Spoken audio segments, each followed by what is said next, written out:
Solve for x. 5x minus 3 is less than 12, and 4x plus 1 is greater than 25. So let's just solve for x in each of these constraints, and just keep in mind that any x has to satisfy both of them, because it's an and over here. So first we have this 5x minus 3 is less than 12. So if we want to isolate the x, we can get rid of this negative 3 here by adding 3 to both sides. So let's add 3 to both sides of this inequality.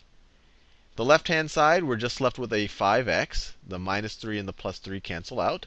5x is less than 12 plus 3 is 15. Now we can divide both sides by positive 5. That won't swap the inequality since 5 is positive. So we divide both sides by positive 5. And we are left with, just from this constraint, that x is less than 15 over 5, which is 3. So that's that constraint over here. But we have the second constraint as well. We have this one. We have 4x plus 1 is greater than 25. So very similarly, we can subtract 1 from both sides to get rid of that 1 on the left-hand side. And we get 4x, the 1's cancel out, is greater than 25 minus 1 is 24. Divide both sides by positive 4. Divide both sides by positive 4. Don't have to do anything to the inequality since it's a positive number.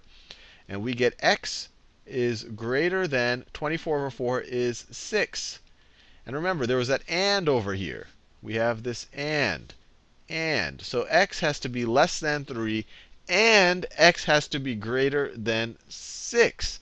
So already your brain might be realizing that this is a little bit strange.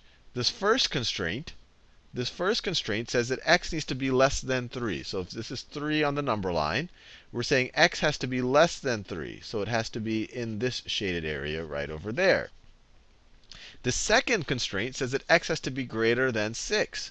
So if this is 6 over here, it says that x has to be greater than 6. It can't even include 6. And since we have this and here, the only x's that are a solution for this compound inequality are the ones that satisfy both, the ones that are in the overlap of their solution set. But when you look at it right over here, it's clear that there is no overlap. There is no x that is both greater than 6 and less than 3. So in this situation, we have no solution. We have no solution.